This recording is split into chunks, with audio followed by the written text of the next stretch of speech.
नमस्कार। Byju's exam prep IAS Hindi में आपका स्वागत है। प्रस्तुत है the big news. The big news के आज के सत्र में हम चर्चा करेंगे ऑपरेशन विजय, गोवा की मुक्ति यानी लिबरेशन ऑफ गोवा पर। हाल ही में भारत की राष्ट्रपति द्रौपदी मुर्मू जी के द्वारा 19 दिसंबर को गोवा मुक्ति दिवस के अवसर पर उन्होंने अपनी शुभकामनाओं को ट्वीट किया, जो पुर्तगाली औपनिवेशिक ताकतों को हराने और 1961 में गोवा को आजाद कराने के लिए भारतीय सशस्त्र बलों द्वारा चलाए गए ऑपरेशन विजय की सफलता को चिन्हित करने के लिए प्रतिवर्ष मनाया जाता है। द्रौपदी मुर्मू जी ने ट्वीट के माध्यम से न केवल गोवा मुक्ति दिवस पर सभी देशवासियों, विशेष रूप से गोवा के लोगों को अपनी शुभकामनाएं दी, अपितु उन स्वतंत्रता सेनानियों को भी श्रद्धांजलि अर्पित की जिन्होंने गोवा को औपनिवेशिक शासन से मुक्त कराने के लिए संघर्ष किया था। इस पृष्ठभूमि में हमें गोवा मुक्ति के संघर्ष के इतिहास को जानने के साथ ही इस ऑपरेशन विजय को भी समझने की आवश्यकता है। सबसे पहले तो हमें गोवा के उपनिवेशीकरण के इतिहास को समझना होगा। गोवा में पुर्तगाली औपनिवेशिक उपस्थिति 1510 यानी 1510 में शुरू हुई, जब अफोंसो डी अल्बुकर्क के द्वारा एक स्थानीय सहयोगी तिमैया के सहयोग से सत्तारूढ़ बीजापुर के शासक को हराया गया और पुराना गोवा, ओल्ड गोवा, जिसे वेल्हा गोवा के नाम से भी जाना जाता है, वहां पे स्थायी शासन को स्थापित किया गया।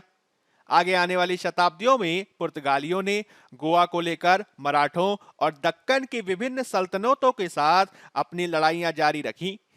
नेपोलियन युद्धों के दौरान 1812 से 1815 के बीच गोवा पर अंग्रेजों का संक्षिप्त कब्जा रहा।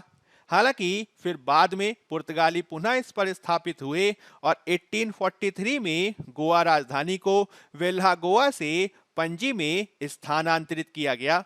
आपको ध्यान रखना है कि इन वर्षों के दौरान गोवा भारत में पुर्तगाल का सबसे बेशकीमती क्षेत्र था और एस्तादो दो इंडिया पोर्तुगुसा यानी भारत में पुर्तगाली साम्राज्य का सबसे बड़ा क्षेत्र था। पुर्तगाली औपनिवेशिक शासन ने गोवा में ईसाई धर्म के आगमन और विकास को भी देखा।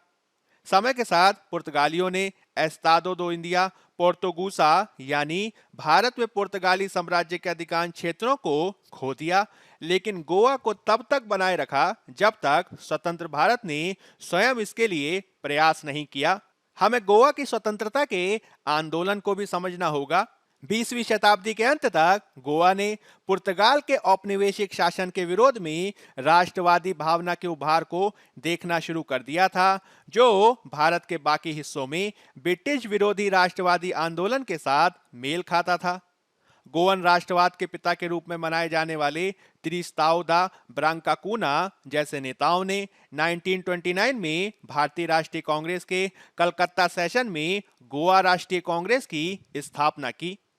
1946 में समाजवादी नेता राम मनोहर लोहिया जी ने गोवा में एक ऐतिहासिक रैली का नेतृत्व किया, जिसने नागरिक स्वतंत्रता और अंततः भारत के साथ एकीकरण का आह्वान किया, जो गोवा के स्वतंत्रता संग्राम में एक मील का पत्थर बन गया। दूसरी ओर प्रभाकर सिनारी के द्वारा सह स्थापित आजाद गोमांतक दल ने आक्रामकता के आधार पर गोवा की मुक्ति की बात की। हालांकि विविध कारकों ने गोवा की स्वतंत्रता को तुरंत होने से रोक दिया। विशेषज्ञों का यह मानना है कि 1947 में जिस प्रकार से भारत को स्वतंत्रता के साथ विभाजन की त्रासदी को झेलना पड़ा, पाकिस्तान के साथ युद्ध आदि कारकों को देखना पड़ा, उसने भारत सरकार के लिए गोवा के संदर्भ में एक और मोर्चा खोलने से रोक दिया, क्योंकि गोवा के मामले में अंतर्राष्ट्रीय समुदाय शामिल हो सकता था। इसके अलावा गांधी जी की भी यह राय थी कि गोवा में लोगों की चेतना को बढ़ाने के लिए बहुत जमीनी काम किए जाने की जरूरत है और इसके लिए गोवा में उभर रही विविध प्रकार की राजनीतिक आवाजों को पहले एक आम छतरी के नीचे लाया जाना चाहिए। 1947 के बाद पुर्तगाल ने भारतीय क्षेत्रों की संप्रभुता के हस्तांतरण पर स्वतंत्र भारत के साथ बातचीत करने से इनकार कर दिया। हालांकि प्रधानमंत्री नेहरू उत्सुक थे कि गोवा को राजनयिक माध्यमों से ही एकीकृत किया जाना चाहिए। 1949 में पुर्तगाल नाटो का हिस्सा बन जाता है और इस प्रकार से वह एक पश्चिमी सैन्य गठबंधन का हिस्सा बन गया। इससे गोवा पुर्तगाल के माध्यम से सोवियत विरोधी गठबंधन का हिस्सा बना, जिससे मामला और जटिल हुआ। इससे गोवा पर हमले की स्थिति में एक प्रकार की सामूहिक पश्चिमी प्रतिक्रिया का डर देखा जा सकता था, जिसके चलते भारत सरकार ने कूटनीति पर ही जोर देना जारी रखा। 1955 के अपने स्वतंत्रता दिवस के भाषण में नेहरू ने गोवा में सत्याग्रह आंदोलन की आलोचना की। इसी समय भारत सरकार ने गोवा में सत्याग्रहियों पर गोलीबारी की घटना का तीव्र प्रतिक्रिया व्यक्त किया और पुर्तगाल के साथ संबंधों को तोड़ा।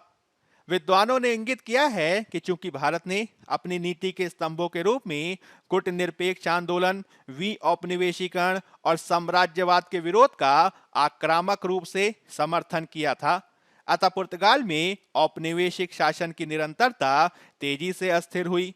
इसी पृष्ठभूमि में भारत सरकार ने अंततः घोषणा की कि गोवा को या तो पूर्ण शांति के साथ या फिर पूर्ण बल के साथ भारत में शामिल होना चाहिए।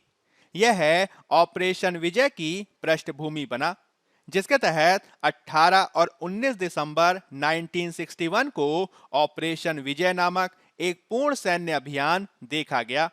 इसे थोड़े प्रतिरोध के साथ अंजाम दिया गया।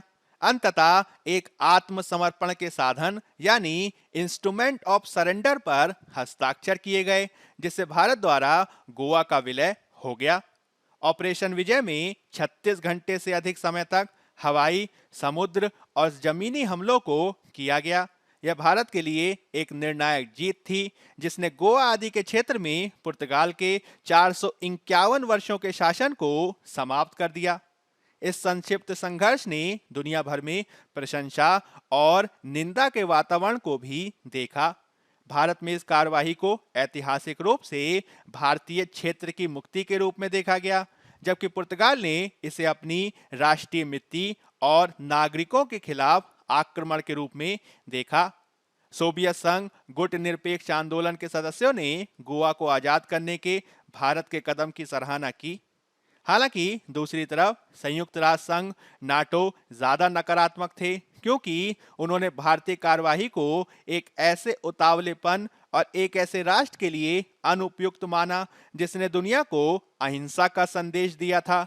1961 में पुर्तगाली शासन के अंत के बाद गोवा को सैन्य प्रशासन के तहत रखा गया और आगे चलकर 1962 में सैन्य शासन को नागरिक सरकार के द्वारा बदला गया। आगे आने वाले समय में भारत और पुर्तगाल के मध्य संबंध बेहतर होना शुरू हुए, जब 1974 में पुर्तगाल में सत्तावादी शासन के पतन के बाद गोवा को अंततः भारत के हिस्से के रूप में मान्यता दी गई और राजनयिक संबंधों को पुनः स्थापित करने के लिए कदमों को उठाया गया। इसी संदर्भ में 31 दिसंबर 1974 को गोवा, दमन, दीव, दादरा और नगर हवेली पर भारत की पूर्ण संप्रभुता को मान्यता देते हुए भारत और पुर्तगाल के बीच एक संधि पर हस्ताक्षर किए गए। 1990 में भारतीय राष्ट्रपति आर वेंकट रमन पुर्तगाल की यात्रा पर गए। 1992 में पुर्तगाली राष्ट्रपति भारत द्वारा गोवा के विलय के बाद गोवा का दौरा करने वाले पहले राज्य प्रमुख बने।